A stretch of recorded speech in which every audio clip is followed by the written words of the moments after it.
Thank you, thank you. So my father used to always tell me something which I want to share with you. That why do you want to fit inside a glass slipper? You know, like we were told, like Cinderella did, why do you want to fit inside a glass slipper when you can shatter the glass ceiling? I want to tell you a little secret. I'm not very fond of this phrase, breaking the glass ceiling. Why does it annoy me? Because it takes the context of everything that I have done, all my achievements, all my hard work, and puts it into a box. As if my ambition was, Kire, I want to find a glass ceiling and break it. Not at all. To be really honest, I was never in a mission to break, to shatter anything. All I wanted was to chase my dreams, my ambitions. I wanted to evolve. I wanted to become the best version of me that I could be.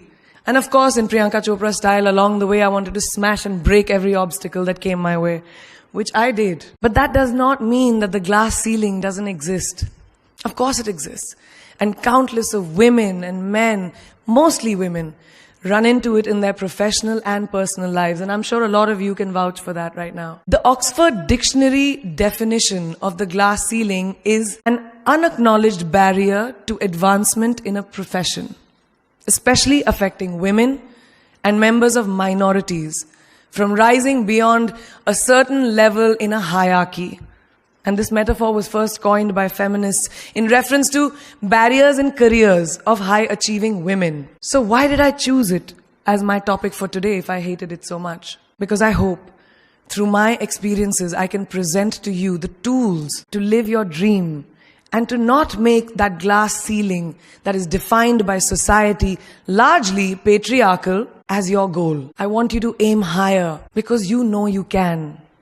And it's honestly all I did. Every step of the way, all I did was set a higher standard. How did I get here? By being fierce, by being fearless, and by being flawed. Completely and utterly flawed.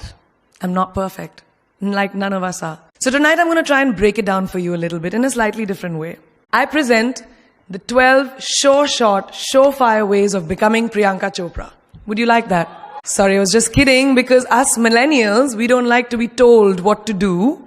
So this is a gentle nudge in the right direction. Presenting PC's 12 rules of becoming the best version of yourself. So here are a few of my favorites from my list.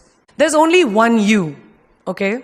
Because there's no one like you. And I don't mean the superfluous, superficial parts. I'm talking about the core of you, who you are inside, your values, your beliefs, your flaws. And once you understand who really that person is, you would have taken the first step in finding your unique self. And that is the best version of you. Who am I really? Most often, we don't allow ourselves the ability to dream beyond our imagination. We don't allow ourselves to think about the future because we are afraid of change. We are afraid to move away from what is familiar. Either that or sometimes, we are too rigid to let our dreams evolve. Just loosen up, shake it off a little bit. Change is the only constant thing in life, and you are never too old or never too experienced to learn something new. Believe that you have everything already as your Brahmastra in your will to be able to be and achieve your dreams. Be fearless. I know I wanted to become an aeronautical engineer. What am I today? I'm an actor, I'm a singer, I'm an author, I'm a producer, I'm an artist. How did I go from becoming an engineer to all of these things? I made choices. The choices that I wanted for myself. So that is my rule number 2. Let your dreams fly. Give them wings. Be who you want to be just by being fearless. Now, opportunities. That's another important part of being fearless. They're a very funny thing, these opportunities. They don't come very often. They come far and few in between. But when they do we recognize them? Our job is to recognize them and make the most of them. I look back on all the things that I've done and I marvel at the opportunities that came my way.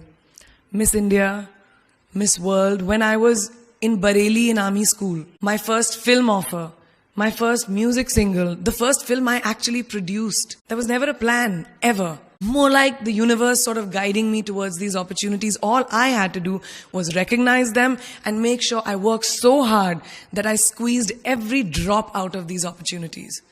This, ladies and gentlemen, is called drive. It's called ambition. So no matter where you are in life, rule number 3 is you have never arrived enough to explore new opportunities. And there's nothing wrong with being ambitious.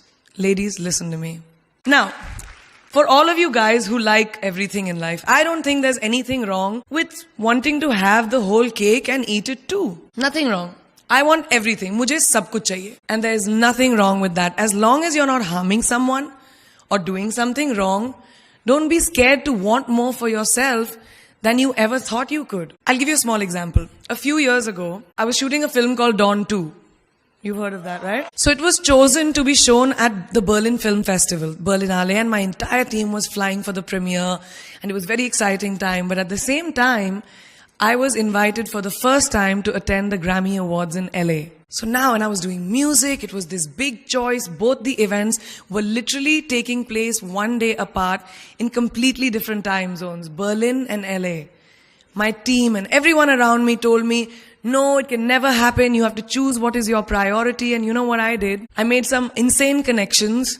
Mumbai to London, London to Berlin, Berlin to Amsterdam, Amsterdam to LA, LA to Mumbai in 3 days. And I made it happen. I went to both events and I looked great at both events. Even though I hadn't slept, it took a little bit of extra makeup, but I was fine. And that's not the only time I've done it. I've done it so many times, over and over again. Why? Because I don't want anyone to tell me I can't have everything. I want to dream of everything and I'll have everything. So rule number 4, be greedy. Be greedy for your ambitions. Be hungry for it. Don't live on someone else's benchmarks. We are told so many times in our life, nahi, लड़की को तो ये करना चाहिए या तुम लड़के हो सबसे बड़े, your responsibility is this is who you should be. Who can tell you who you should be? Don't let anyone or any situation dictate to you who you are and who you can be. I know it's very much easier said than done. I know that because I've done it. But fight for your dreams. Because no one else is going to fight for your dreams except you. I've turned down so many roles, opportunities because they did not fit into what I thought at that time was the right thing for me. So today, my path is just my own. It belongs to no one. My failures, my successes, all of it, mine. My journey, all of it is mine. So rule number 5, do not compromise. Do not settle on your dreams. Now, who likes to fail? What? At least 15 logon ne haath uthaya hai. I'm really confused with this audience right now. And you like to fail? Well, I'm not talking to you guys. I'm talking to those guys who hate to fail. Because I hate to fail. It's really as simple as that. It takes tubs and tubs of ice cream, lots of tissues, lots of tears, lots of dramabazi, my mother, my best friends, my family, everybody making me feel better about it. But the one thing that is as certain as night and day, ladies and gentlemen, is that you will fail. It's just how it is. And there is nothing that you can do to stop that. It's what you do after that'll define where you go. When something I've invested, thank you. Thank you. When something I've invested in my heart and my soul, which I do with everything that I actually put my mind to, if that fails, I don't just wallow in self-pity. I roll myself in it. I roll around in it. I wrap myself in it, head to toe, self-pity, self-pity, self-pity. It's not a pretty sight. I can tell you that. My mother, who's sitting right here, has witnessed it many times. But then I get up, cry a little, dust myself off and dive straight back into life, because the only way to push failure aside is to move ahead. Not ignore it, analyze it, and learn from it. Always remember, you will never truly enjoy success until you have tasted failure. And trust me when I tell you, it tastes like shit. It really does. So rule number 6, fail again and then rise like a phoenix. Now, what is life without a little bit of a risk, right? No, I'm not an adrenaline junkie. I'm not telling you to go off roller coasters or anything. I've always believed that you have to take risks, calculated, educated risks, to evolve. Because if you've not truly explored the full extent of your possibilities, you'll always remain stagnant. People have written me off several times in my career. Sometimes they didn't agree with my choices. When I played a negative character in my film Aitraz, very early in my career, I was told I'll be a vamp and no one will cast me as a heroine. When I took on a female-centric film called Fashion, again, very early on in my career, I was told that was not norm. When I signed a US TV show at the height of my film career in India, each time the risks were huge. The stakes were high and the repercussions could have been, to say not the least, career ending.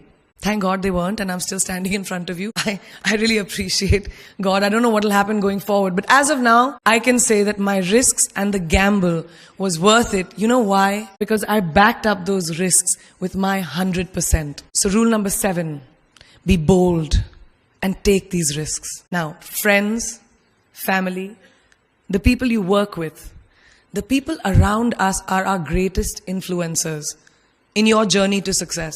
So you have to choose very wisely.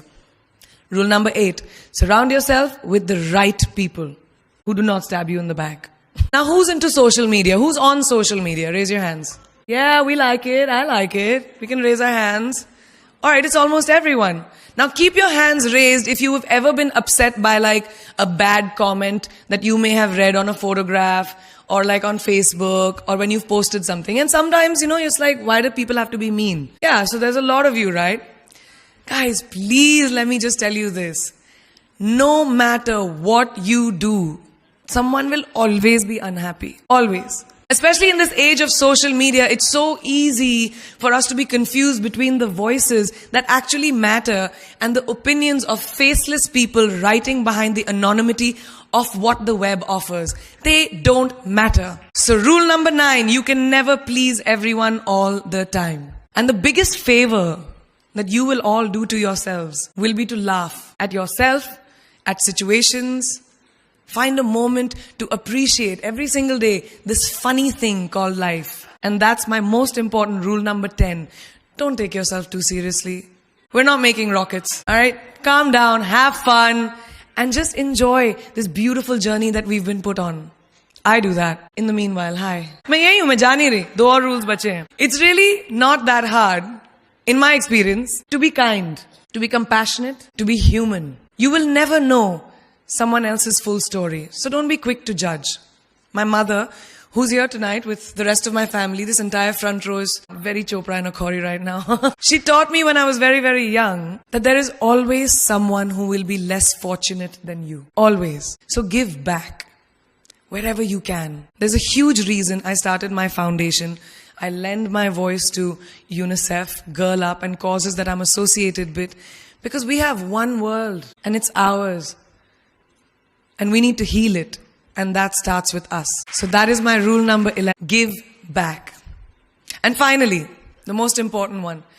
Always remember where you came from. It's truly what defines you. So I'm a proud Indian, an army ki beti, daughter of 2 doctors with a middle class upbringing and ginormous families who I love on both sides. We've seen good times, we've seen bad times, we've seen hardships, we've seen pain, laughter, sadness. But that is what has made me who I am. And I wear that with pride every day and everywhere that I go. So last and definitely not the least, rule number 12. Don't ever forget your roots and where you came from. I hope you take some of what I have shared with you today and go into the new year with maybe a different perspective on life. And start 2018 with being fierce, fearless, and flawed. Yeah, that's it. That's it. I read this somewhere and kind of stuck with me, and I hope it'll stick with you. Life's journey is not to arrive at your graveside safely in a well-preserved body, but rather to skid in sideways, completely worn out, and say, holy sh**, that was a ride. That is how I want to go. So to sum up this incredible journey that I have been on, I stand before you today, weathered by life, but happy and raring to do so much more. I'll see you on the other side.